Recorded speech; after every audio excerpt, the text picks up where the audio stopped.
Hey, what's up, guys? It is Ben 10,000 of yugioh, your friendly neighborhood Yu-Gi-Oh superhero, and it is very early in the morning when we are recording this. And as you guys can see, I brought Yu-Gi-Oh Jesus on the channel. Hi, I'm having my coffee. I made sure to make coffee before this started. It's still hot.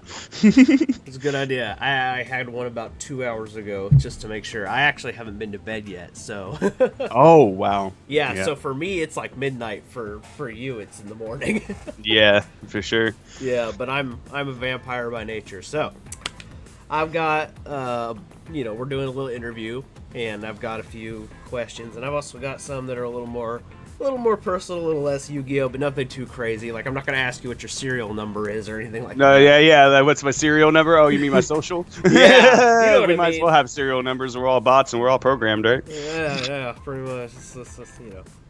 We're not real people, guys. We live in the computer. You just think we're real people. Wait, That's what? That's too accurate. Don't tell them that. oh, sorry. This video's gonna get demonetized now. I'm just kidding. Oh crap! I know. Oh man. All right, so I think the first one is. I think we'll just go real simple. Like, how did you come into playing Yu-Gi-Oh in the first place? Um, so I was actually homeschooled when I was really young for a little bit. So I was in public school and I was homeschooled for like a year, and then 2 years, and then I was put back in public school, and or a year and a half, however long it was, and then those were just the first friends I made back. Were They just happened to be the Yu-Gi-Oh nerds, and I don't know, like I just played a lot of Yu-Gi-Oh with them, and I really liked the show, and I used to watch the show on Saturday mornings and stuff in my room, like just Saturday morning cartoons, just like any other kid of that era. Right. And I don't know, man, I just really liked the game, really liked the show, and I played in sixth grade. It was sixth grade when I started playing, so I was like 11 years old, and I don't know. I played I played sixth grade and I stopped playing like completely. Like I made like a whole new batch of friends. I got it like into skateboarding later. Stopped playing Yu-Gi-Oh. Got into music more. You know what I mean? Started doing a lot of other stuff. But I started playing. So about your teenage years, would you say you kind of took a little break from it? I would say like I took a break from like 11, 12 years old all the way until after I graduated high school. Dude, didn't even touch a Yu-Gi-Oh card. Maybe like I mean I saw some here and there. You know what I mean? If somebody Mm-hmm. showed me one, I'd be like, oh, that's cool. Be like, hell yeah, I used to have this or whatever. But Mm-hmm. like that was pretty much the extent of it. And then I don't know, like I got it back. I started to get back into it when I was going to tech. I didn't go to anyways. Let's go. I'm freaking. I need more coffee. I'm getting all my timelines mixed up. Here is what's happening. But I started going to school with this guy when I was going to school for computers. I went to school with this guy named Mitchell, Mm-hmm. and he played Yu-Gi-Oh, and we actually ended up working together at HP and stuff later. But anyways, um, he he played Yu-Gi-Oh a lot. We talked about moving in together and stuff when that never really worked out. But we played a lot of Yu-Gi-Oh together, and then like later on when I don't know, I met my friend Jason. Like Yeah. he was helping me move into my apartment, and I had my Yu-Gi-Oh cards that I had from when I was playing with Mitchell. Like Mm-hmm. not from like I guess a year before and like months before because I had picked it up for a little while again. And he was like, dude, you play Yu-Gi-Oh? And I was like, yeah. And then he was like, dude, we got to go to my house right now. And then we got his shitty deck, from when he was a kid. And I just like raffle stomped him because it wasn't my deck from when I was a kid. It was like this deck I had more recently built. So that was like a Yeah. fiend deck. It was still a really shitty deck. It wasn't a meta deck by any means. You know what I mean? It's just a deck I thought it was cool. And, I'd been playing with Mitchell and yeah, I kicked his ass really bad. Like really, really bad. And he was like, dude, this was like the best deck when I was a kid. And I'm like, no, it was just in your head, man. Like, no, Oh, bad. But anyways, okay, so for my next question, and this is going to be a little more serious because I'll need to put on my Clark Kent persona. And yes, I'm wearing fake glasses in case you can't see to sell the joke. I can't see you at all, actually. Oh, okay. Well, then the audience will get the joke because I'm wearing a pair of fake glasses right now. Oh, dang. I went full Clark Kent on you. I don't know. Yeah, I don't know if we had to set it up this way for the interview or what, but I can't see you. Oh, that's okay. That's all right. They can see you. I can see you. It'll work. fine. This one, and that was just a joke. The question isn't Yu-Gi-Oh related. So it's like, do you have any hidden talents, like things that people haven't seen you do on your channel? Do you see that amp over there? Yeah. I can play guitar better probably than anybody in the state of Oklahoma, just about. Are you even Sam? Oh yeah, I mean, but like, well, that's different genres. Like I'm talking by my standard of good. Mm-hmm. Like no, Sam's really fucking good. He plays country, red dirt, rock. I play like technical death metal. It's like totally different genre. It's a different style of good. Yeah. You know what I mean? Oh, I was just teasing with that question. No, yeah, no. So technically, it'd be Sam. I mean, as far as success, I mean, there's different. So pretty much, like as far as from like a metal standpoint, and as far as my standards go, it's like me and my friend Drew are like really good at guitar, and like every other guitarist we played with either isn't on our level or plays a different genre.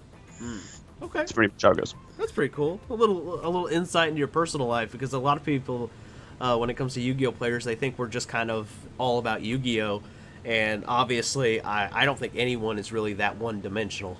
No, my channel is all about, like, I mean, I try to make it pretty clear that, like, it's just kind of something it's a character. It's like I don't know, it's something I've made. It's like a hobby I had, and it's, I don't know, it kind of developed into something bigger. And it's just like when I don't know, when I think about Yu-Gi-Oh, I think about Yuginono. It's weird. Like, it's that's like all right. That's all right. Part of myself. Yeah, it's weird. It's not that, I don't know, like, but at the same time, though, like in my personal time, I'll still like watch the anime and stuff, and like. Oh so. Yeah, me too, man. I have a Netflix account. You kidding me? I need some background noise. I'm like, yeah, we'll just throw some Yu-Gi-Oh in the background. Oh, you still pay for Netflix? Oh, you poor soul. You know what the truth is? Like, I've actually gained some success on my other channel because of Netflix. Truth be told, yeah, like I have I gained like channel. Yeah, I have a geek channel, Unbound Brian. Oh, and yeah. So on that channel, all I do is I review Netflix shows. But back to the more important stuff, you, man, because you're the star of today's show. Yeah, I didn't know that you had another channel. I saw that Unbound Brian thing on Twitter, though, and that makes sense now. I was like, wait, why didn't, like, that must be his, like, handle or something, like his personal handle. I don't know why he didn't put Benton of Yu-Gi-Oh, but that makes way more sense now. Yeah. Well, I was like, because I post both channels stuff on my Twitter, so yeah. That's why, like, my little nickname or whatever is B10K of YGO, and then my Unbound Brian. So it's like both. Gotcha. That's why I did it that way. Mm-hmm. That makes sense. So one thing is, like, obviously the Yu-Gi-Oh game is very complex, and a lot of people have their own opinions about it. So my fun little Yu-Gi-Oh question is, if you had Konami's ear, what's one improvement that you would maybe try to, for the game, that you would try to throw to them? Oh, I mean, it's the one that they're obviously avoiding. They need to host legacy format events and stop coming out with rush duels and speed duels and all this other stuff, prolonging the inevitable. Just that way. They should just, so that basically you're like, just do goats already. Yeah, pretty much. But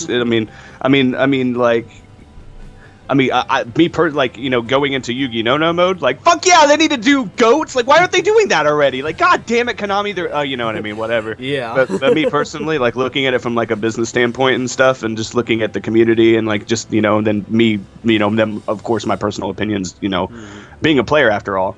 I'm just like, that's obvious to me that they're prolonging the inevitable, and that they don't want to do what other card games do and have legacy format events, and they want to keep trying to get people to buy more product and get people hooked on more and more new product, and following alongside other media programming tactics, and to take advantage of other media programming tactics.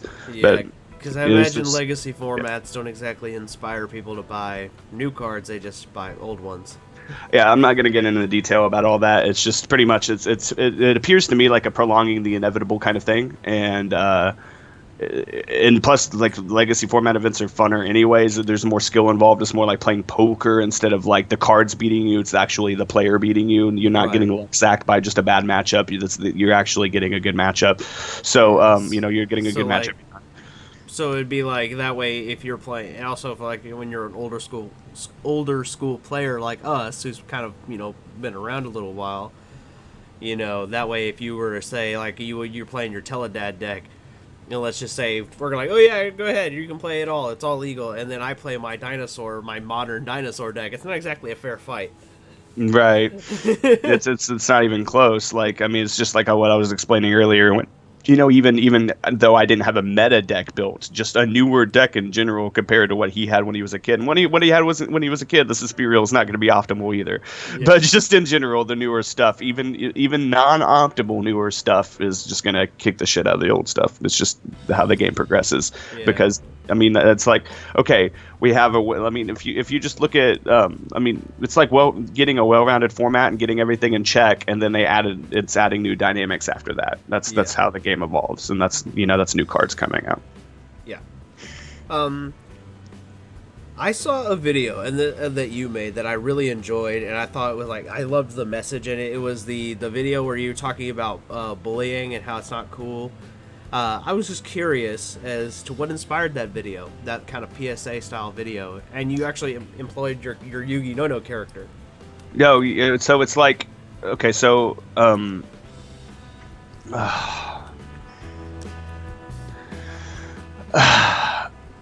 don't know how to explain it. It's like that came from like just my views on the game and in real life in general. I can't really explain it other than to say that it's like we all use Yu-Gi-Oh to escape from reality, and just please, for the love of God, let them escape from reality. Like, life sucks enough as it is. Like, you don't need to, especially people who are obviously more unfortunate than you. Mm-hmm. You don't need to bury them in the ground even more. Let's put it that way. Yeah, don't talk down to them, that kind of thing. Yep. We're all peasants here. Yeah. kind of. I have very much. My attitude is very much so. We're all peasants here. Shut the fuck up. Yeah. So, and going a little further from the PSA kind of thing, like, I was kind of wondering, has Yu-Gi-Oh ever brought you any like personal hardships? Like, have like just being a Yu-Gi-Oh player ever given you grief, so to speak? I mean, dealing with weird Yu-Gi-Oh people, whether it be like regular people or even Yu-Gi tubers, because they're also some of them are very weird in real life. Like, it's not an act, they're weird. What? No, I am the least strangest person I know. You're all right. You seem all right. I mean, you seem all right. Even, let's put it this way. Like, we get along, even though you obviously have different views than I do and stuff, and different outlooks and everything. Like, I mean, we don't go into it and talk about it and all that stuff. Or, like, let it. You're not gonna turn around behind my back and just go, "Well, I don't like Yuginono," or like make up something, about me just because of something I said that you disagree with. Other people do that kind of shit. Is my point, and it's fucking weird. Well, I mean, like, and on that topic, like, the thing is, when it comes to like Yu-Gi-Oh and like in life, life would be boring if we agreed on everything. No, right, for sure, but I mean, my thing is like, we don't even know what to agree on because we will never know what to agree on because of reasons. I'm not gonna get into it in a Yu-Gi-Oh video, man. Yeah. Plus, that video would end up being like 8 times longer than this one needs to be. So, plus, because I would have to spend 8 hours like to get everybody on like ground, like to even know what I'm talking about in the first place when it comes to perception and media manipulation and monopolies and all kinds of stuff and how money works and et cetera, et cetera, et cetera. And then like, and that's including me, not just my audience. Right, everybody on even ground on how I think, and then explain why I do the things that I do, and then it'll make sense. But it's like a whole like, just know, guys, like. I mean, I love Yu-Gi-Oh and I have an opinion, but like I'm also like not naive enough to think that it matters, I guess. Like, yeah. And actually, and that's like the cornerstone of all the Yu-Gi-Oh beef that I laugh at. Like, I remember a few years ago, Asian Eyes and Cap G were like, having beef or whatever, and I'm like, bro, you guys are Yu-Gi tubers. Yeah, you're not like leaders of a country or something. This is not relevant at all. I know it. You just kind of, I got to eye roll at it. Yeah, I do the same thing. I'm just like, get over it. We're all trying to have fun here. Like, I mean, it's still like, the thing is the drama still goes on. It's just not direct in that manner. They just like people just make tweets and little Facebook posts and say shit in their Discord servers and stuff. And I have bots that tell me all about it. It's fine.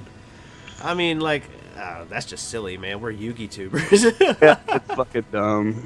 But okay, so speaking of being Yu-Gi tubers, this is I was curious because I know you have a girlfriend. I know you have you've had the same girl you've been with. Would you say 7 years last time we talked?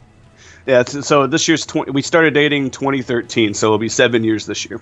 Oh, in wow. August. Yeah, we've been together. It'll be 7 years this August. That's a strong ass relationship. Just saying. Yeah. But I was gonna say, do you know how she feels about your hobby? She's Oh like, yeah. Does she kind of bust your balls a little bit, so to speak?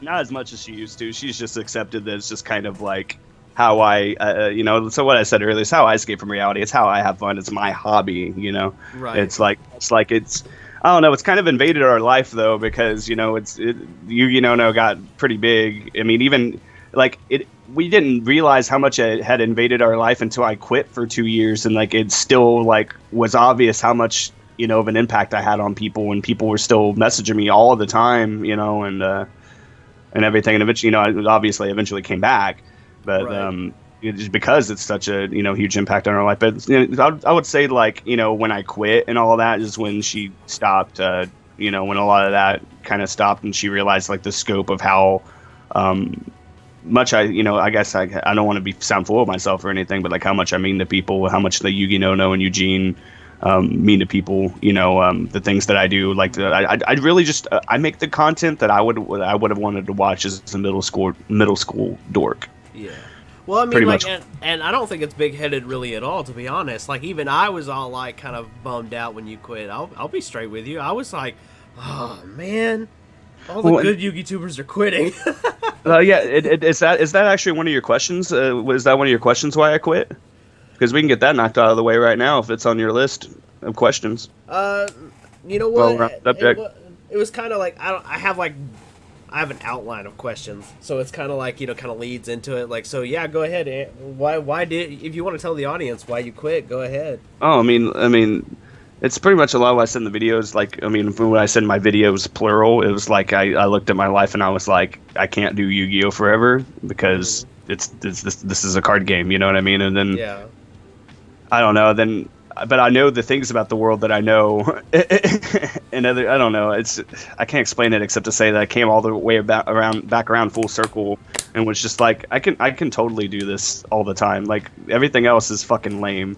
Like you could do whatever you want. Like I watched that video, and Yeah. you were saying like something along the lines of like, oh, I just want to be a kid again, or something like that, Yeah. or like this was just more fun as a job than Yeah, what and you that were doing. it's all of that, and it's not just all of that, but like it's everybody's messages, man. I can show you like, I mean, people may think that I haven't read them, but like, man, I have met like I just got so many. That's why I didn't respond. Yeah. Just so you guys know, if you're watching this, like when I left and stuff, there's so many messages. I've read all of them. That's why I came back. I mean, I don't know. That makes sense, though. I mean, how big is your subscriber base again? I have a bad habit of not paying attention. Like so, I had sunk. While I was gone, I think it got to like got down to 46 or 45,000 or something. I don't remember, but now it's like it just passed over 53 the other day or yesterday or something. Yeah. So, but see, think about it, like even if just half your audience is shooting you messages, how are you going to read all that? Yeah, exactly. And it wasn't like half. I mean, it wasn't half, but it damn sure seemed like half. Like there's so many like messages, and like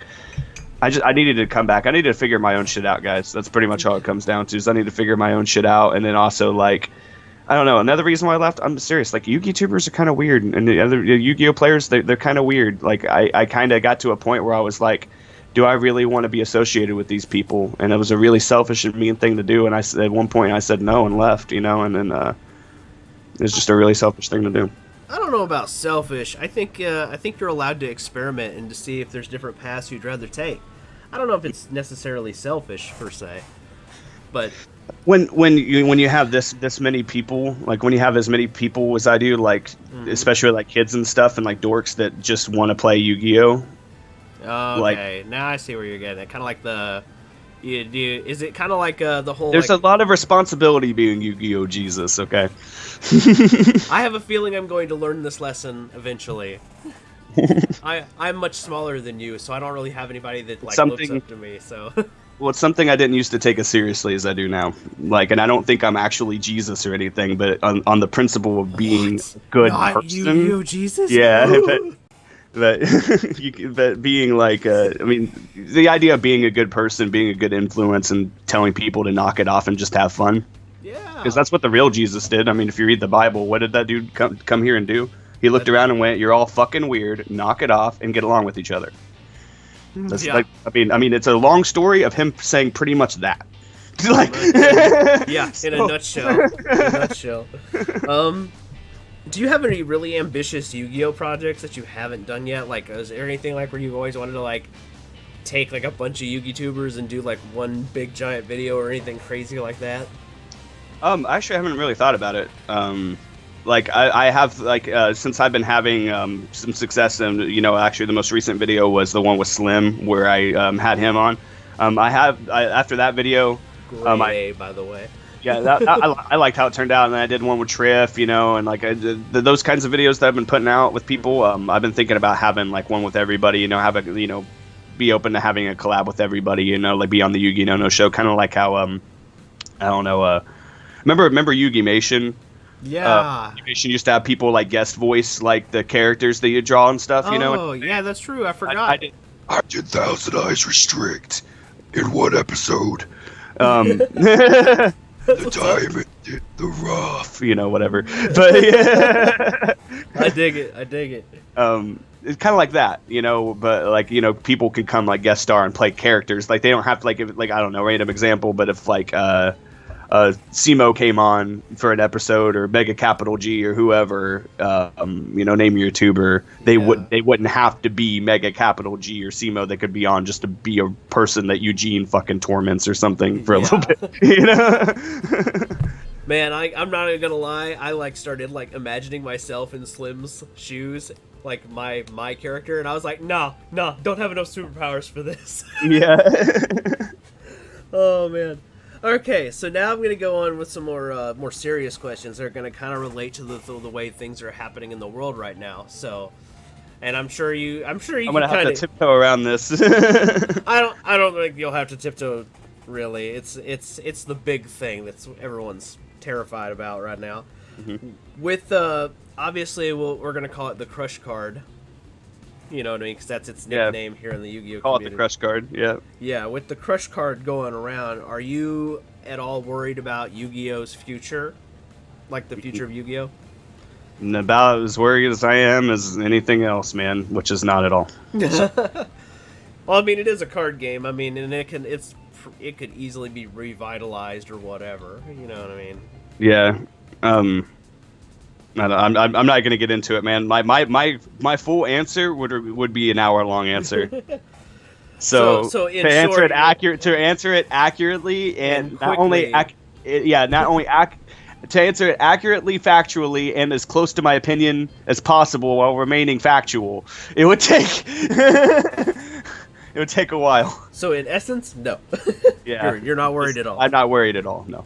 Okay. Do you have any personal worries with the Crush card going around? Like maybe, Nah, like I told my dad when he asked me about it, and I was like, if you're really that worried about it, buy more guns and ammo than you already got. And yeah, I mean, that's about it. Okay. Well, we do live in the South. I'm just, that's not abnormal. It's not. No, and by more guns and ammo, I mean the dude already has a lot. Yeah. I mean, like, I'll put it to you this way: we've already got a handful of that equipment here. I'm surprised I don't have a gun in this room. I'm actually more of a swords guy, but my weapons of choice is outdated, so just give or take a century. Like seriously, he lives in Texas, guys, and that's what I'm always saying. Like Oklahoma might as well just get absorbed into Texas. We are Texas, but with more Indians, and that's it. And we have legal weed now, but Texas wants legal weed, so yeah, we're pretty much the same state. Texas does. Anyway, do you have? And this is like my final question for the real world stuff.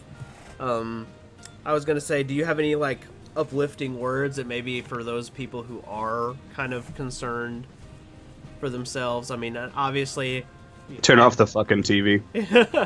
Turn off. That's not what I expected you to say, but I probably should have expected you to say that. No, I'm not gonna be I'm not gonna even pretend to be happy talking about the subject. I'm so fucking over talking about it and leveling with people. I'm done. Just turn off the fucking TV. Just turn off the TV, okay? Oh man. So, just kind of, this one's not really on my list, and this is going to be like, I guess, my final question per se from one YouTube. No, you can ask me more questions. I'm good for more questions, man. It's just like on the subject of the crush card, I'm over it, man. I'm like, that's all it comes down to. All those questions are gone. You done. And, it has been a weird morning and weird couple of days for me though too, as you know. But like, but yeah, you can ask me anything. So one of the things that I have been experiencing, especially as of late, is like trying to come up with content to do, especially while we're kind of in what I think House of Champs put it best, calling it a dry season. Yeah, something like that. I mean, yeah, as far as competitive Yu-Gi-Oh goes and like trying to figure out what's like optimal, I would say yes. Yeah, as far as like competitive Yu-Gi-Oh and like, really building on the format and puzzle solving, so to speak, we are at a kind of at a lull, Yeah, because the only thing we have are like online tournaments to look at. Yeah. So I was gonna say, with it being like a dry season, how have you? I mean, have you been having any trouble coming up with video ideas? I know I kind of have. Like I don't want to just show off a silly deck and hope that it's. No,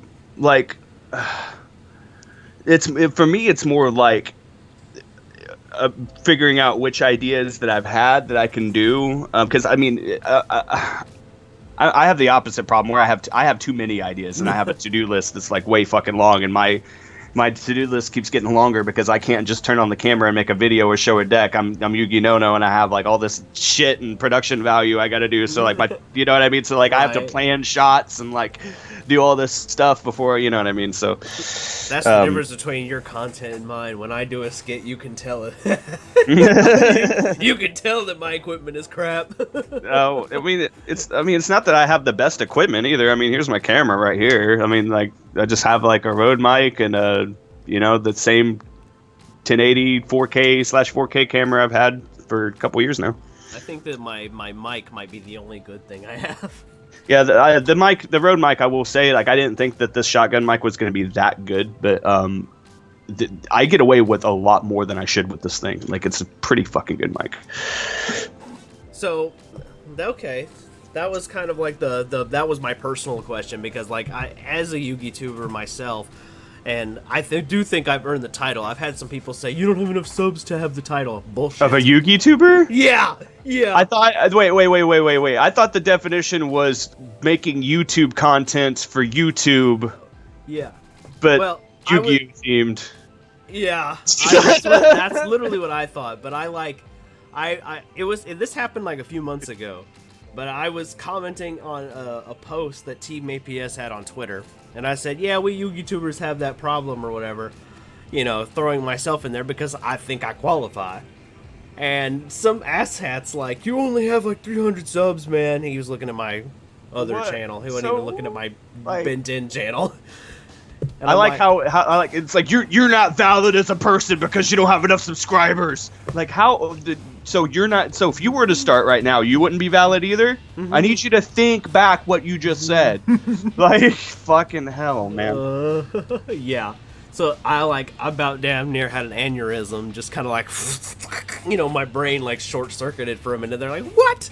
All I gotta do is make Yu-Gi-Oh videos. Why do I have to have like 1 million subs and 18,000 video history to get the title? Yeah. I mean, I had like 300, 400 subs. I'm pretty sure that's more than enough to qualify. I mean, so like, I don't know. I think that the definition is you make Yu-Gi-Oh content for YouTube, and that is Yugi-tuber.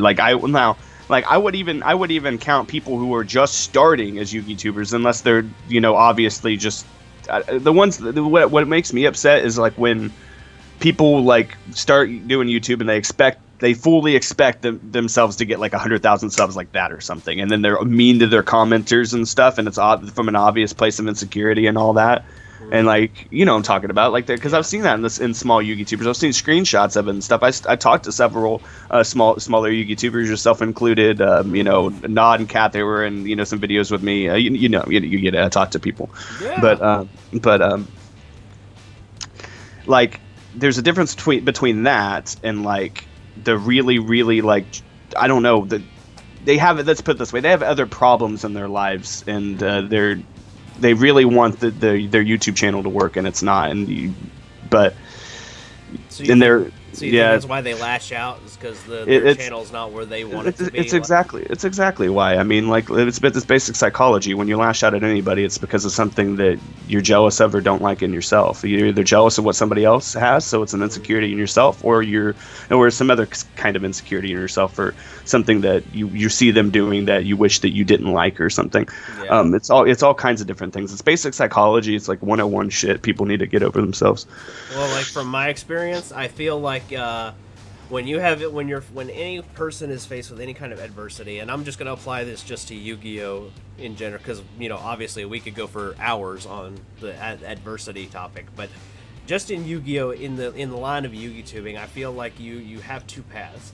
You can either be bitter and mad because maybe other people are doing better than you, and people are clickbaiting and stuff. Well, how about you clickbait? If it's working, how about you abuse it? It's like, that's like a new card coming out in Yu-Gi-Oh and being like, I hate that card, so I'm not going to play it, even though it would totally win me games. Do you want to win or no? If you want to just play and you don't want to play right now because that card is expensive, then say the card is expensive. That is fine and fair. You don't want to spend money on fucking cardboard that doesn't matter anyways? I don't blame you. You know what I mean? Like, that's actually more logical than buying it. Yeah. And plus, like I was gonna say though, like you could either be like I remember somebody I saw, they were attacking DZ, and it was a stupid attack. All right, they were attacking him based on his titles, and they were saying that you're view stealing from smaller YouTubers because of his style. Even you are kind of like, what? That makes no sense. What the fuck? Yeah, so that's a prime example of what you and I were just talking about. And I feel like you either do that, or you do like what I feel like I do, is you do the work to get right. I mean, I did some tricks. I mean, I used to capitalize all my videos. That was like the trick I did. That was my one trick. You know what I mean? Like, I just capitalized my video titles for a long time, and I stopped doing that with the comeback. I was just like, yeah, I don't need this anymore. I don't know why I did it for so long anyways. It was literally just habit and the brand, and that was it. I feel like it just depends, like, what kind of video you're making. Like on my Netflix videos, I capitalize the word Netflix. That's it. Yeah. But the rest of it is just a normal title. So right. I think it just kind of depends on the genre of the video you're making. But like in Yu-Gi-Oh, I feel like you what seems to work better for me is actually not including the word Yu-Gi-Oh in the title. At all. So, like, or sometimes no, not necessarily. It's got to be like it has to work if it's in the title. Like my most recent video we were talking about earlier is a good example. Eugene learns how to play Yu-Gi-Oh. Yeah, that makes sense. Right, it makes sense. Yeah, right. So there's instances where it makes sense, but if you put like Yu-Gi-Oh in the title just because it is relevant to what you're making, just to try to get views, it's not going to work as well as you think it is. Yeah, and I'm just saying from my personal experience, like I've made multiple dinosaur deck videos, right? Multiple. Like I've probably tried all sorts of craziness with that deck that just doesn't work. And as an example, I've put Yu-Gi-Oh in the title on some of them. Like, one of them was like back in like 2018. I said one of the titles was like Yu-Gi-Oh Fire King Dinosaur Deck 2018, and it got like 60 views. All right. A few months later, I update the deck. Same title, just minus Yu-Gi-Oh, like 200 views. So I'm like, I don't know, man. Sometimes that stuff happens, though. Like, I don't know. Like, every now and then I'll upload a video.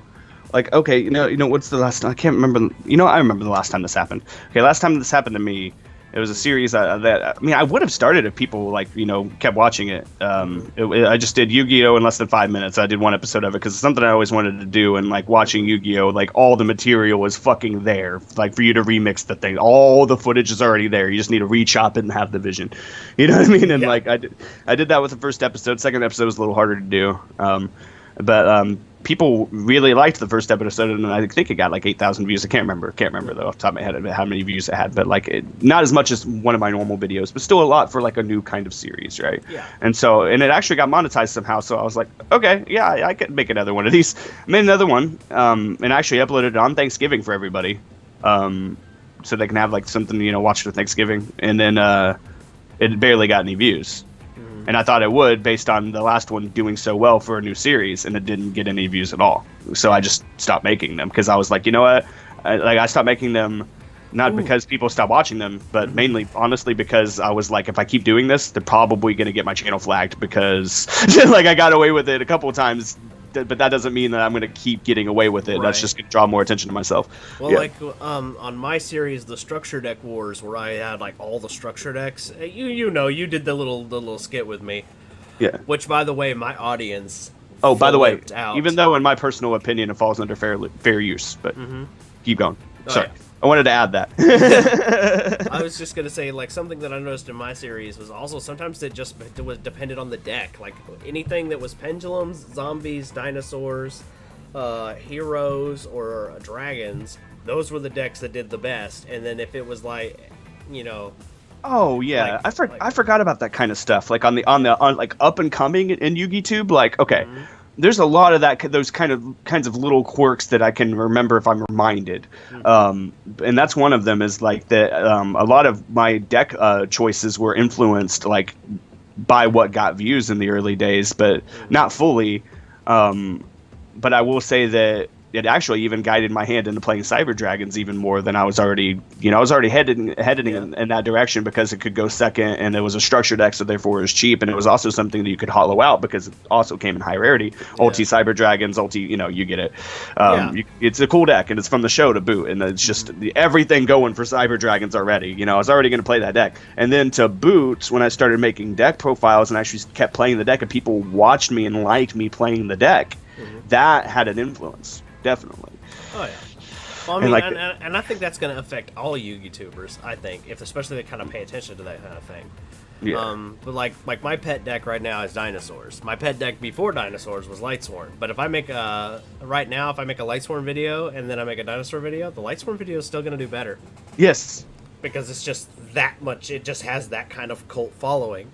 Right. Although I dare not make a Blue Eyes video without really giving it some heavy thought. Yeah, because even if you actually make it optimal and even get a top with it, there's still going to be anime. When it comes to a Blue Eyes deck, there's still going to be that one kid that comments and goes, "This isn't at all like Seto Kaiba's." They pull the Eugene out.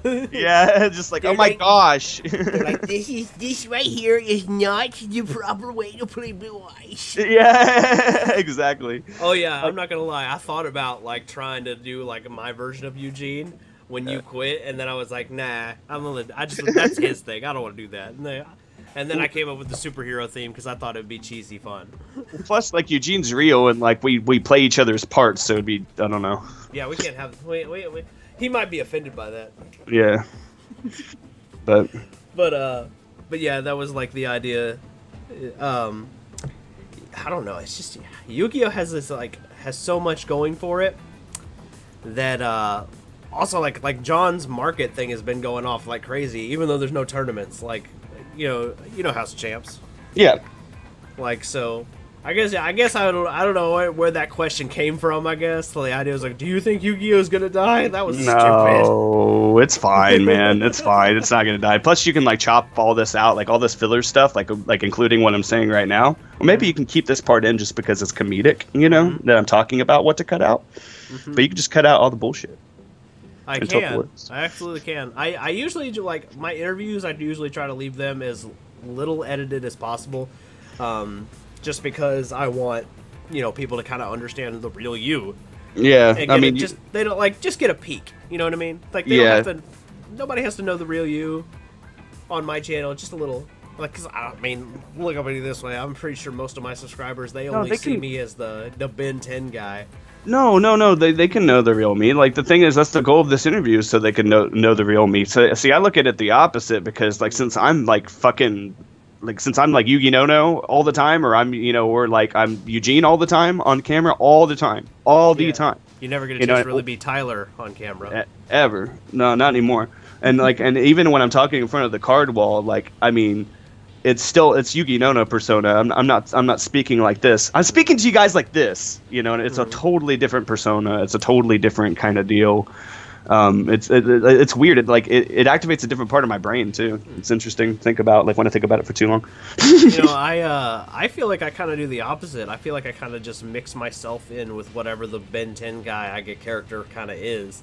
Oh You know what yeah, I mean? no, yeah, no, no. Like, That's I think he's more of yes. like a fraction of who I really am, not the. No, yeah, no, that's Yeah. that's absolutely correct. And like in the case of Yuginono, he was definitely a huge part of me being interested in Yu-Gi-Oh. You know what I Yeah. mean? And then You know what? Right. Oh, another way I might describe it is: have you ever heard of the YouTuber Thomas Sanders, the regular YouTuber? no. Okay, so Thomas Sanders is he does For these. someone who's on YouTube, I actually barely watch YouTube.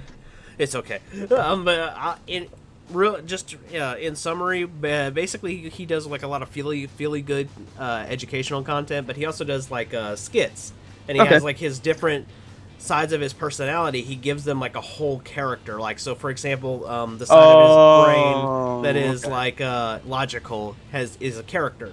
The side of his brain that is whimsical or creative is a character. Right, it'd be like Yeah. the whimsical would be like the more Eugene side, and then like there's like the probably the depressed side, like that what was that damn Disney movie or whatever that came out where like the people in your like the little people in your head, Yeah. Amy Poehler was the voice of one of them. Yeah, it's like that movie exactly. That Yeah. was even the inspiration for Thomas Sanders' thing, and I feel like we Inside Out.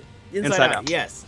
So with Inside Out, and I'm kind of doing it more so myself too, especially as of late with like, I don't know if you saw, but I made a new character on mine called Grandpa Ben. Yeah, I liked that actually. That's pretty good. Back in my day, we tribute summoned for our monsters and we liked it. And I was like, damn. We did. Shit. Man, and I'm not gonna lie, I must have spent like, I don't want to say a week on that video, not just the recording part, but like all the stuff I wanted Grandpa Ben to say, and there was still shit I couldn't throw in that video. Yeah. Back in my day, Harper Lady had titties and we liked it. Yeah, man. She had titties. You kids today. In your censorship. You wouldn't know titty if you saw them.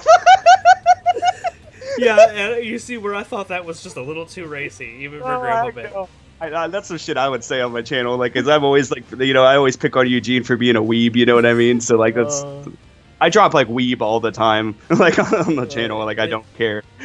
Oh man, but like, and then like Grandpa Ben is like, I think Grandpa Ben is kind of my Eugene in a way, but instead of him being the scrubby player per se, he's more of the guy who just never moved on from, back in the day when Summon Skull was the badass monster to be, or to have on the field. Mm-hmm. That's the way I kind of felt about it. Like, and then of course I made him an old man because that's kind of like. But in 2002 format, in the original Yu-Gi-Oh format. In the original Yu-Gi-Oh format. Hold on, I got my glasses. My audience will get a giggle out of this. In the original Yu-Gi-Oh format, Shaman Skull was the best. Like, Back in my seriously, though, day. it was though. It was though. You spoiled rotten children in your archetype. People need to understand. It's just like, it's just like talking to your parents and when you're young, you think like the stuff they like's lame. It's like, no, it wasn't lame. It was badass when they were young. Yeah. That's what they thought was cool. Like, fucking knock it off. And it's something I wish I could go back and just slap the shit out of young me for. I can relate to that, especially, or in the terms of like putting it in the Yu-Gi-Oh central thing for the channel. Like, there's just like, man, if I knew what I knew now, I could go back in time. I'd be like, bro, do you know how much money I wasted on packs? Oh, I know, man. Like, oh man, like on Dragon Ruler format, like that was when I started getting competitive. I literally bought packs till I got all the Dragon Rulers. Dude, I'm telling you, man. I had the YouTube going, and then I had I was working at HP. I was making fat money at HP before my layoff. Like, it was like, I fucking ran American Airlines. It was stupid. Like, let's put it this way. I made a lot of money and I lived very, very cheap. So I bought a lot of Yu-Gi-Oh cards for no reason. And I still cringe thinking about how much I spent on Yu-Gi-Oh cards. Yeah, and then when you think about like just to buy the cards you wanted, you would probably spend a fraction of that. Yeah. Just buying the cards you wanted. Yeah. Yeah. And like, I mean, right now, I noticed like so I just got a new card sponsor. It hasn't been announced yet. But even like Sneak peek making for the future, guys. yeah. Texas, okay? Like, I mean, it hasn't been announced yet, but that's going to be, like, it's looking good. I think that's going to be my sponsor, okay? But, like, even making the list for him to send to him so he could send me cards, you know? I just noticed that, like, I could be asking for, like, meta stuff, but I'm asking for, like, I don't know. Like, I'm asking for like grave robbers for and, like jars of greed and like all this random stuff. You know what I mean? All like the I'm old not stuff, huh? Yeah, I'm asking for like good shit. Like, I can't explain it. Actually, you know what the sad part is? All of my favorite archetypes are all super cheap. Like I like Gokis, I like Dino Mist. I like the reason why I even play dinosaurs is because it came with a structure deck and it was like, oh, $30, boom, done, got them all. Right, but I only brought that up just to compare. Like, then I was thinking about that, and I was thinking about like how much I used to spend back in the day, and how what my list would look like even just a few years ago. Even though I wasn't like playing competitively, it was still like towards the end of Yuginono before I quit. You know, before I restarted it. Like I still had a lot of like modern cards and stuff, and a lot of it was just sent to me all the time, and a lot like I kept up with it just like for videos, but I had no idea what was going on. It's just something I kept up with for videos, and I also collected the cards that I knew were good just to have, you know, for trade bait and stuff, I guess. But that's what I'm saying is I used to buy cards just to have them. Yeah. Like I making this list, even though that these are free cards for me essentially. Yeah. I'm still just like I don't want them. It's like a whole different it's a whole different mindset now. It's like I really just want what I want, and I'm content with that, you know. And yeah, I've even downsized my collection a lot too, truth be told. I really just want to have like my 10 to 12 decks and just that's it. You know what I mean? Yeah. And they're just my pet decks. If that makes any sense. I could just play goats forever. Like you could play you will never play like 2 or 3 I mean, you'll never play 2 goat matches that are the same ever. Like even though all the card pool is the same, and even though people are mostly playing the same cards, like you won't play the same full match ever. I don't know. I'm a big fan of the dinosaur decks. Like, I like... Man, you really like dinosaurs, huh? Yeah, well, I mean, here's the funny thing Dino Duelist! I don't want to say like I'm more like Hasselberry. I've got Dino DNA. Oh, Dino DNA. Oh, shit. But like I was gonna say is like in my case, like I liked Dino Mist. Which is technically a robot deck, but I still liked it. But they're robot dinosaurs. I liked Dino Rabbit back in the day. I like the new dinosaur deck. So I mean, the only dinosaur time I didn't like dinosaurs was the first dinosaur structure deck. I thought that thing was trash. Yeah. Oh man. So so I have a question then. I can see in your room right now that you have like all these tins on a shelf. Are all those full of Yu-Gi-Oh cards? Yep. Every stinking one of them? Every stinking one of them, man. That's my commons. These are like... dude. Are all of them commons? Yeah, these are the commons. I mean, like... Yeah, all of them are full of cards. Every single one of them. And I have Legendary Collection boxes down here, too. Check this out. All filled with cards as well. Jesus. And then Jesus. A lot of the cards from fan mail and stuff, I have a bin up here on the shelf above the computer you guys never really see. But that's where most, like, all the fan mail, like all the letters from fan mail and a lot of the cards from fan mail, if the cards from fan mail aren't put up in a binder or these boxes, they're in that box up there. Okay, so speaking of the fan mail thing, like, have you ever had a fan send you something that was like, you were like, what the hell? Like, whether it was just weird or whether it was like, or something like super expensive that you were like, why are you sending me this like super expensive card? Yeah, dude, David Jones, man, I still talk to him, like, personally, like I'm friends with him on Facebook, still talk, you know, time and time, but that's, like, he sent me, and I showed it in the video, it was called What I Bring to the Table, it was that video, it's, he sent me an original, it's the Duelist Kingdom set, the original Japanese one from Starter Deck Pegasus from like 2000 whatever, like 99 or whatever. I can't remember. I cannot remember. So technically before we were legally playing Yu-Gi-Oh here in the States. Exactly. And it's like the most nostalgic shit because it's the original Duelist Kingdom set. Not the shitty American, it's the original, and the coin that came in the Kaiba starter deck. Damn. You know, he sent both of them to me, and just to these do it. And these are just high value items. Just yeah, I mean, and I've gotten since I have a Winged Dragon of Ra. Like actually, so that new Slim video we've talked about a couple times, like that Black Skull Dragon and that Winged Dragon of Ra. Those are both sent to me in fan mail. And those are badass cards. Yeah, dude, I'm telling you, like my deck box, like everything I got sent in fan mail, and it's not like, and I use this shit. I'm just like, yeah, hell yeah, this is awesome. Like other people were just like, I don't know, man. That's what I'm saying. Yu-Gi-Oh players, YouTubers are weird. Did you ever feel uncomfortable about it? Like that's one thing I would worry about for me personally. Just like if somebody sent me, like, hey, I found your address and I just sent you a playset of lightning storms. Man, my fucking jaw would hit the floor. Well, I'm gonna be honest. Some of it, like a lot of it, I ended up. There's some of it I ended up selling. Like, so for example, like I think I got sent like 2 play sets of Ash Blossom when they was like expensive as shit. Why do I need 2 full sets? Yeah, no, that makes sense to me. It makes sense to me. Right, I was worried that somebody would like ask for their stuff back or like expect me to keep it, and I'm like, well, no, it was more beneficial because I have a whole other set for me to sell this set. You know what I mean? Or it was just like I felt awkward then. But other than that, like, I mean, it's just I was worried about somebody wanting their stuff back. I was also concerned that a parent or somebody may have, like, you know, some kid might have mailed something and then, like, I would, you know, in the case of a parent, I would have just mailed it back. I wouldn't have cared. You know what I mean? Like, like, you're not an unreasonable person. Right. Like, and plus, like, I mean, I'm getting the stuff for free anyways. Like, it's ship it back, like, just whatever. Here's your stuff back, no problem. Postal service, yeah. And that's the only thing I was concerned about. The other thing I was concerned about that actually, you know, alleviated in the fan mail was people not getting their stuff back. But anytime I had something sent back to me that they didn't get back, I just showed it on camera and was just like, hey, if these are yours, they got sent back to me, wrong address, message me, I'll get it back to you. And there was some cards that I got to keep that they never made it. Like, I tried to give them back to people. Like, I tried. Like, I showed them on camera all the time. Like, here, message me. And I just ended up with them. But interesting. What about now that was the positive stuff, the kind of, you know what I mean? They're like, oh, look, they sent me this expensive card.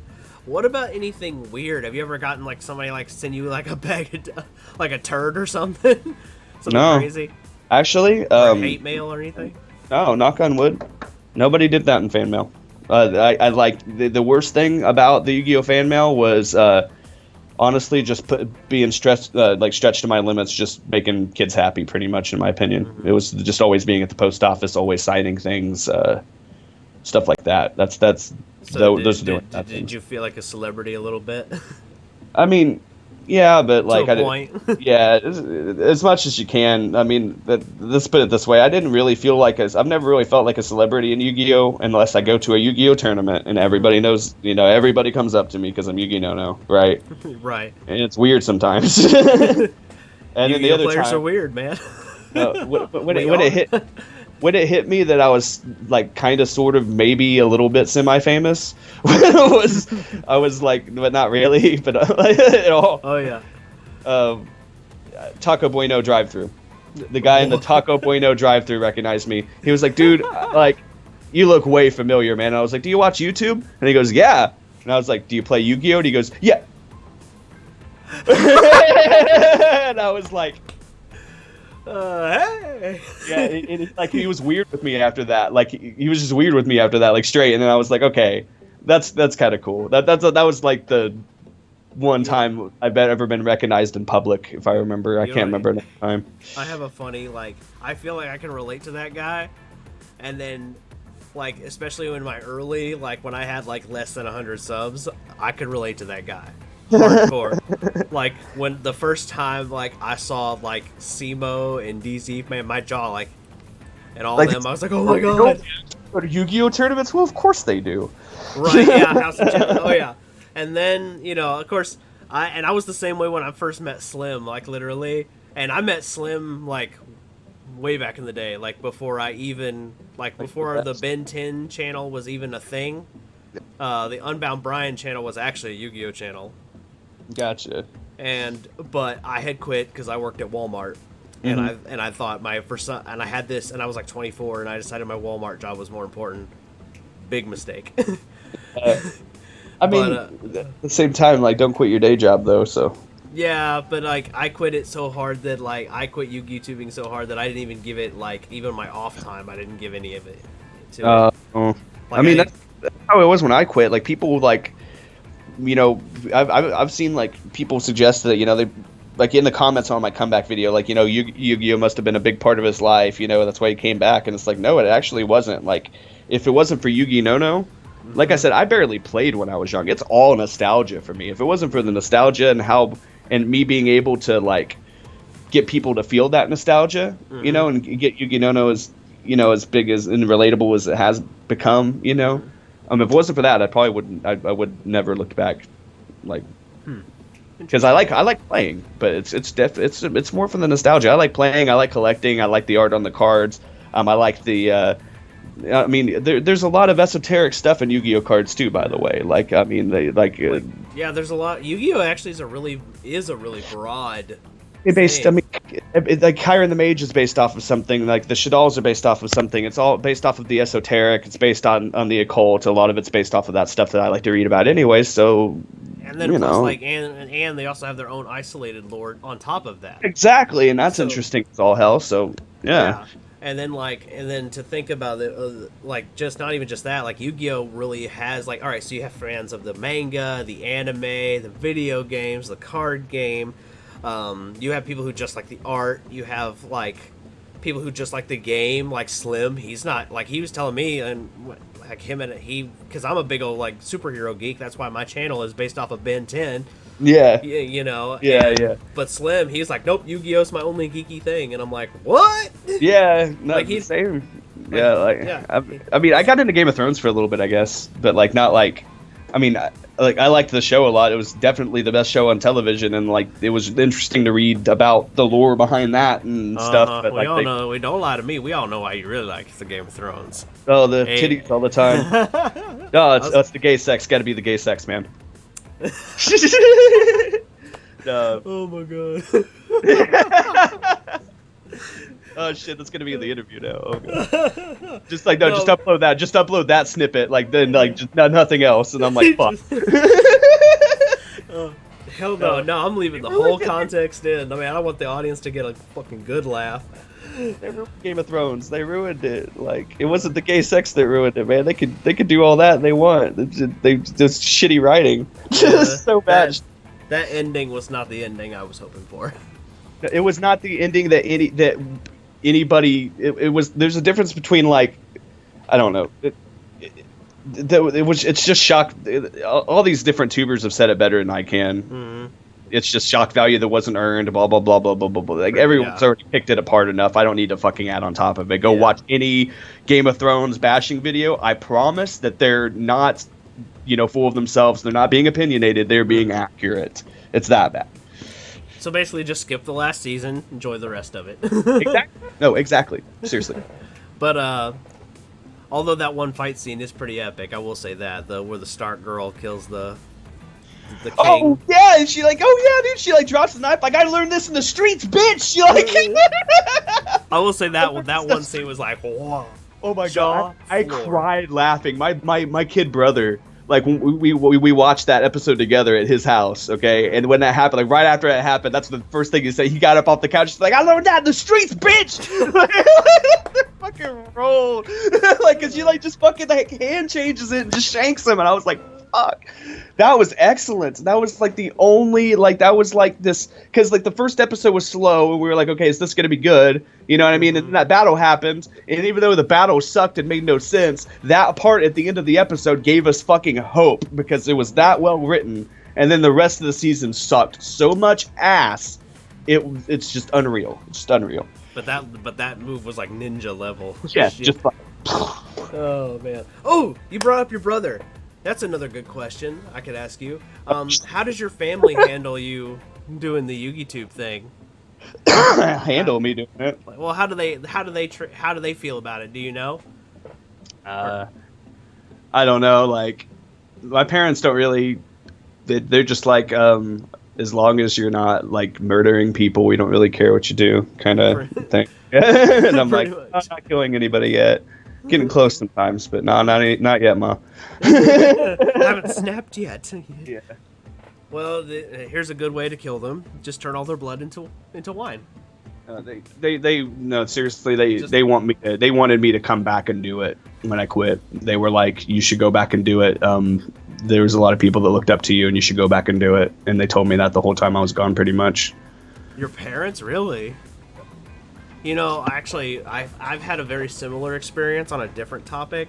Not as much my dad, but more my mom, I should say, was like that. Same. My dad was just like, whatever you gotta do, kind of, attitude. Yeah. Same, actually, with my mother. Because she thinks I should use my platform, my Yu-Gi-Oh platform to promote other ideas that I'm for. And I'm like, Mom, I can't do that. My Yu-Gi-Oh channel Yu-Gi-Oh is a very broad audience. All right, I can talk about my opinions. I can talk about my personal life a little bit. I can even talk about my political opinions. But at the end of the day, I still have to tell them, you make your own choices. Yep. You know what I mean? Yeah. Just because Yu-Gi-Oh is Yu-Gi-Oh and life is life, and Yu-Gi-Oh is just a tiny grain of sand in the hourglass that is it's life. not anything like I need people to take Yu-Gi-Oh seriously, to understand that you are taking Yu-Gi-Oh seriously. Yeah. It's a I card need game. you to that's you need to like okay. When another thing like about like I don't know, the bullies and Yu-Gi-Oh thing that we talked about earlier. Another thing that inspired me to make the video is like just in general, like I never got like being serious about like, I mean, I understand like taking it seriously because it's fun and technical, and at the highest, upper echelons of competitive, competitive Yu-Gi-Oh. Like, it's very, very fun, very puzzle solving problems. It's very, very, very fun. So I understand taking it seriously, but I don't understand being a dick about it. Right. Pretty much, yeah. I understand like being interested in it. There's a difference between like genuine interest and like shoving people away because they're not taking it as seriously as you are. Like that's dumb. It's really, really, really dumb. And that's what inspired me to make that video. Another thing that inspired me to make that video was to kind of put it in people's face like, no, it doesn't make sense, and here's visually why. Kind of deal. What about other things, other aspects to the game? Like, so for example, do you think that like, all right, so I have experienced some bullying, not at me because I'm pretty bullheaded. Like I preach. I don't know if you saw it in the comment section. I said the quickest way to piss me off is to do that in front of me. And I'm a nice guy like 99.9% of the time. But if I was to catch somebody doing some of this shit, it's a quick way to make me flip. Oh yeah, that's an ass whooping from me for sure. And the thing about Yu-Gi-Oh players is like when it comes to ass whoopings, the most of them have never been in fights, so you're probably gonna win. I'll put it to you this way: I've taken enough ass whoopings. I'm not exactly a punch anymore. That's in my case. I'm just being straight up. I've lost more fights than I've won, but I'm not afraid. But I'm not afraid of afraid of a punch. So. That's why I'm so cocky, is that I've never had my ass whooped. Maybe maybe I need one. I need a good ass whooping and chill me out a little bit. Yeah, I mean, I've taken a few losses. I'm not kidding. I literally have, and I've taken ass whoopings from my little brother. Of course, my brother is like the bodybuilder type. Back in the day, but not so little brother, right? Yeah. My not so little brother, from back in the day, yeah. Makes you feel better. I'm pretty sure my little brother could beat me up at this point too, so it's fine. Yeah.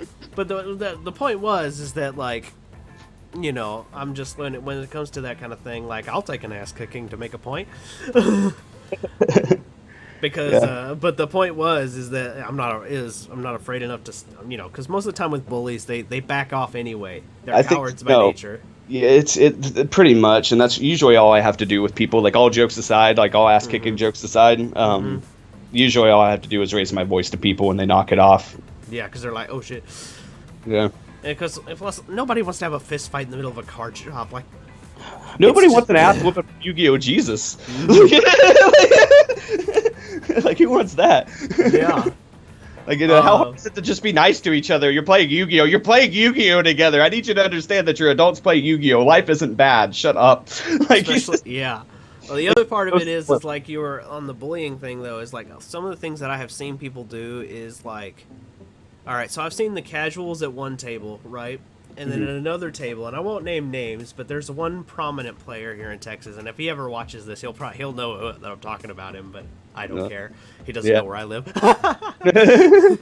But I know where he lives, dude. I can throw lightning at him. Don't worry about it. That's all good. Just kidding. But he and his buddies were like, "Oh my God, you're so stupid." It was about when links were coming out, and they were talking, and the casual players were talking about, "Oh yeah, it's going to slow down the game," because that was a theory that was going around. Well, in it on paper, yes, that's exactly what it looked like it was going to do. Yeah, and of course he's just like, "Oh my God, they're so stupid. I don't even know why they talk." And he's doing this in the middle of a duel with me, and this is before I was Ben 10 of YGO. So I'm sitting there like, just kind of like sitting there, you know, gritting my teeth because I'm like, man, I can't throw a punch at this guy. It's 3 against 1 here. Right. That's the only time where but like, let's say, like, but I don't understand that attitude. Like, okay, and especially because he was like blatantly wrong. I mean, he ended up being right, but he was like wrong on the theory because if you think about link summoning, even though like he thought he was in the right because it takes like any monsters, you can use any monsters to summon them, so they were going to get faster, right? Yeah. Like so the game was going to get faster because of link summoning. But if you look at what they do, and they limit zones, and there was an entire rule change for you to be able to like you had to use these things to open up more extra deck zones for you to be able to summon more. So like on paper, like that sounds to me like an attempt to slow down. It sounds like an extra step that's like an inherent floodgate built there in the mechanics of Yu-Gi-Oh. Even though the monsters used anything to make, the fact that they used anything to make was just to make them easier to make so that you could get to your extra deck, and that was it. You'll notice the link monsters weren't very intimidating on their own. Mrs. Radiant was one of the earliest ones that was pretty good. People played and stuff, and all it was a attack booster. That's literally all it did. It did something when it hit the graveyard or whatever. But get you an Earth monster back. Yeah. But they like, weren't like huge. None of them are really not until we started getting like Link 4s did we get any that were intimidating. But the truth is, I can make a monster now, especially a Master Rule 5. But if you want to be comparatively here, like let's say Boral Sword versus Utopia Lightning, how many resources did you use versus me? Right. Exactly. That's just obviously one niche example. There's obviously other examples where it's worth it. You know what I mean? Like say Boral Sword and the Mech Knight or whatever. But the point is that like they're only having to go back to these rules because they fucked up Link so much. Yeah. Because like seriously, because they didn't really. Right. It depends on like what their overall goal was. If their overall goal was to speed Yu-Gi-Oh up through links but not make it too fast, then they achieved their goal. You know what I mean? Yeah. And then they achieved their goal. But if their goal was to maybe like even it out a little bit, slow it down, make the game easier to understand for new players, then they failed. They failed monumentally. Like they failed so fucking bad. And I feel like now Link's only purpose was to slow down pendulum decks. That's it. Yeah, like that's. The pendulums weren't that good. I mean, before Links, they were all stupid, but you know what I mean. That's just because you could oh yeah, I just constantly get my resources back. So. Right, but pendulums aren't that good because like you have to have a scale in order for them to be good. You know what I mean? Like and if you keep the other scales shit. Going, they lose. like inherent. Like if the pendulum monster effects weren't good, then then pendulums would suck because like just mechanically, if they don't have scales up to be able to recycle their resources, especially with the new Master Rule 4 where you can only special summon 1 from the extra deck. Yeah. Like dude. But also, like, it's kind of like you said, like in Master Rule 3, before they switched to 4, the top 2 decks, I think, were True Dracos and Zodiacs. So they weren't even, so out of the, I don't remember, I know there was a third deck then, but I can't remember. It was Pendulum. I think it was Pendulum. I think so. But maybe Cosmo, maybe. Yeah, maybe. But the point is like, they were like like, alright, so there is usually a third deck, but that third deck is usually like, it's like, it's like the low man on the totem pole. It was a 1-deck format because every card was Zoo or it was Grass Zoo. Oh, that's what people were playing, grass decks. Mm-hmm. And that's what it was. And the only reason why True Draco was even seeing any play was just Masterpiece. That's it. Oh yeah, it's good anti-meta. It's an anti-meta deck, and it's an anti-meta deck that floats within itself. It's good. I fucking hate True Draco. I do too. But actually, here's the funny part. I don't hate True Draco for the True Draco cards. Yeah, I hate them because the way they look. Oh, really? Yeah, True Draco players are usually weirdos too. Yeah. Yeah. there is that. Just like the Mystic Mind players, right? Yeah, they're fucking weird too usually. But like, because Yu-Gi-Oh players in general are weird. I love them to death. I love them, but they're they're weird. Yeah, I mean, we're all weirdos in some way or another. exactly. But like but man, True Draco players and Mystic Mind, they're a whole other level of like, I don't know, dead-eyed weird. But but I was gonna say is like in the True Draco's case, I don't hate them because of the True Draco cards. I hate all the other stuff that's part of the deck, like all the floodgates. Like, just I like the idea of like, oh yeah, you do something, I get a plus. Oh, you do something, I tribute blow up your card. That's a neat. I like that. That's cool, and that's interactive. You know what I mean? Right. But I can't stand they have the Monarch trap in there, it's skill drain, and I'm sitting there like, I just want to kill you. Yes, dude. Oh man. Floodgates. Well, Bud, I think that we've covered all of our bases with all my questions and everything that I could come up with. I think this was a good insight into who you are as a person behind the camera. Yeah, just chill out, play Yu-Gi-Oh, live your life, leave each other alone. Don't be a weirdo. Okay. Very chill message. Very chill person. I like to be left alone, hang out with my woman. Stuff like that. Sounds to me like those are some solid words of wisdom to the audience, if you ask me. It comes with age. Believe me, I used to not be this way. Like, it comes with age, man. I've had a lot to learn. Everybody's got a lot to learn, and it's maybe actually age will make you less judgmental too. And it's just wisdom. But have you ever talked to an old person? That if you could just like pluck like just the knowledge out of their brain. They're so wise, and just the ways of people and stuff. That's how I feel, right? Like now in comparison to my old self, you know what I mean? You just have to, you get wiser, and then and once you think you know it all, you'll realize that you don't. And it's actually was it Hippocrates or Socrates? I can't remember who it was. Socrates. Right over my head. Oh, with Socrates. Have you ever seen Bill and Ted's Excellent Adventure? They call him Socrates in that movie. That's why I said Socrates. Oh, yeah. Okay. I can't remember if it was a quote. It was a quote from one of those Greek guys, and it was the mark of an intelligent man is knowing that he doesn't know anything. I think is the quote. Yeah, and it's a really good one. It's accurate. So, question: how old are you exactly? 27. I just turned 27 this year. Yeah. Oh my God, I'm older than you. Yeah, I just turned 27. Damn, I'm actually going to be 30 in, I don't want to say 2 weeks. Wow. Yeah, I don't look 30, do I? No, dude. My girlfriend's older than me though. She's gonna turn 29 this year. You went for a woman with a little experience. I'm just kidding. Yeah, I went for a cougar 2 years older. Whoo! I go wild. She's not even 2 years older. She's like a year and some odd months older than me or whatever. Oh man, I just wanted to make a joke, Go for them older bitches. Oh yeah. Oh shit. Oh goodness. I feel like this interview was like a lot of, like was really serious though. And like I didn't mean for it to be serious. It's just like you asked me a lot of serious questions, so we got on like a whole no. All right, guys. Well, this has been Yuginono, and I'm Ben 2000 yugioh. Make sure you go sub to his channel, and if you're not, I mean, what are you doing? And if you're new here, maybe you consider subscribing to your friendly neighborhood Yu-Gi-Oh superhero. And I will catch you guys in the next one. Peace. Subscribe to Ben 10. Bye.